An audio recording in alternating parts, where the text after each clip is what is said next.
Howdy! This is Pastor Tiffany, and I'm coming to you with our daily check-in. It is April 27th, Monday, 2020. The sun is shining. It's going to be a gorgeous day out there. More rain's supposed to be coming. So if you need to get out and do something now.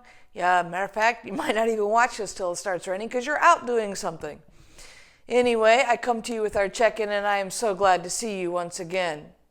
Our trivia from Saturday is, from which city was the man who buried Jesus' body? Diana says it was Joseph of Arimathea, and that is correct. Joseph of Arimathea, that is found in Matthew 27, verses 57 through 60. Today's question is, on which day did God create man? On which day did God create man? If you think you know, let me know. Alrighty, some announcements for you. I have had some meetings with the bishop and with our district superintendent in the last few days, and I just want to give you all a shout out. I'm listening to some of these other churches. We've got some churches that are concerned about needing to close their doors because of all of this. Like permanently close their doors. There's a lot going on, and I just want to say kudos to you guys. You guys are stepping it up. You're making all of this happen. You're continuing to send your tithes and your offerings in. We're able to continue to move forward.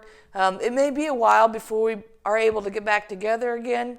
And when we do, it probably will look differently. We're taking precautions for that. We've already ordered masks. We have gloves here. We've got sanitizer coming in. We're going to be ready when we can get back together. So just wanted to let you know that so you can look forward to that day as I look forward to that day. Alrighty. If you have a joy or a concern, please let me know. I'd love to hear it. Again, as I said on Saturday and I said on Sunday, I just want to have this day or this week just full of joys. If you've got a joy, let me know what it is. It can just be a tiny itty bitty one. Every little joy makes a difference. And let me tell you, if you're in that state where it's really hard to find a joy, to be able to hear other people's joys makes a world of difference. So I invite you to please send me some joys that you might have. The joy can just be as simple as the sun is shining outside, the grass is green, the flowers are blooming, you had a really good night's sleep, whatever it is. Just send me your joy, please. You can text, you can call, you can email. I'll have all that information up. I've made a slide up for that, so we're going to have that at the end of everything that I send out now. If it goes too fast, you can hit pause on whatever you're watching it on, and it'll stay on the screen, and you can write it all down if you need that information. Okay, another thing. On the 12th of May, we are going to start a Bible study, and we're going to do it via Zoom. Zoom is really easy.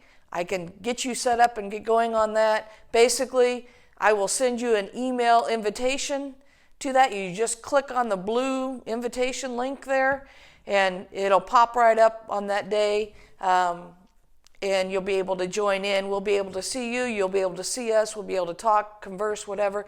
We're going to work on the book of James. Now, to make this as easy as possible, you do not need to purchase any book. All you need is a Bible. If you do not have a Bible at home, please let me know, and I will get one to you. Okay? Because we want everybody, we can have up to 100 people. So invite your friends. They don't have to go to Morning Star or West Isle of Faith. Invite your friends. And let's have a big Bible study going here. The reason why I'm waiting till the 12th is because there are some people who don't watch the daily ones and only watch on Sunday.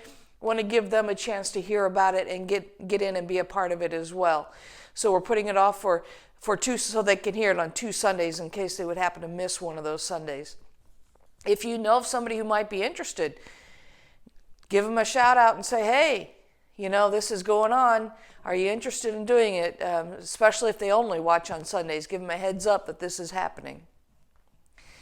Alrighty, turning now to the scriptures. We are still in Proverbs. We're going to be in Proverbs for a long time at the pace we're going, but I'd rather do it and do it well than just read through it. So hopefully you guys are there with me, and we'll try and keep this short. I know I've rambled a lot today, got a lot to tell you, but I did want to give kudos to you. So we are in chapter 3. It reads, "My child, do not forget my teaching, but let your heart keep my commandments.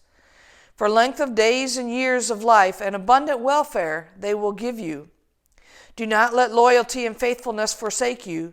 Bind them around your neck. Write them on your tablet of your heart, so you will find favor and good repute in the sight of God and of people." We're going to stop there. We're stopping at verse 4. I know we're not going very far. Again, I just want these daily things to be 5 to 7 minutes, so I want to be mindful of that. When we look at the beginning of here, it says, "My child, do not forget my teaching, but let your heart keep my commandments." It's like when we have a kid. We've experienced all of life, especially when you get into teenage years. I can remember thinking I knew it all, and my parents didn't know anything, and then I got into my mid to late 20s and realized they knew it all, and I knew nothing at that point. That's kind of like the way it is here. "My child, do not forget my teaching. Keep it in your heart. For length of days and years of life and abundant welfare they will give you." He knows better than we do. God knows better than we do. So if we take his teaching and we keep it in our heart, it will make a difference in our lives. All right. "Do not let loyalty and faithfulness forsake you. Bind them around your neck. Write them on the tablet of your heart." Why? Okay, loyalty and faithfulness. Loyalty and faithfulness, love and faithfulness, loyalty and faithfulness, however you want to look at it, you're looking at giving your full pledge, your whole heart to God. Now, what happens when you do that? It says, bind them around your neck and write them on the tablet of your heart. Why? Because love is an action word. In other translations, instead of loyalty, it says love there. Love is an action word. It's not something we just feel. It is something we do. It is our actions. When we love someone, we do something. Anybody that you love, just think about somebody that you love. You would do anything for them. You would cook them meals. You would make sure they had food or clothes on their body. You'd make sure they had a place to live. You'd make sure that when they were hurting that you were there to listen. That all of those things, we would do things for people that we love. It's the same way when we love God, we must do things for God. Okay? It's an action verb here. Love is, our loyalty is. Faithfulness, when we are faithful to something, then we believe in something, but it's more than belief, it's acting on those beliefs.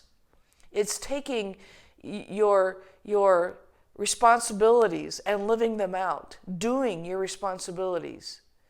That's part of faithfulness, is to not only believe it, but to live it. Okay, why do we need to do that? So you will find favor and good repute in the sight of God and of people. So, when it adds that "and of people," we must realize that what God is asking us to do, when God leads us, when God guides us, when God gives us the wisdom we need to live, that He is bringing favor not only to Him, but to those around us. Other people will recognize it. Other people will accept it. Whether they accept your belief or not, they have kudos for you for standing firm in your belief and being strong in it. Alrighty, I went on longer than I should have. I'm sure this is way longer than we wanted. A long one today, be shorter tomorrow, I promise. All right, have an awesome day, and may God bless you until we can meet again.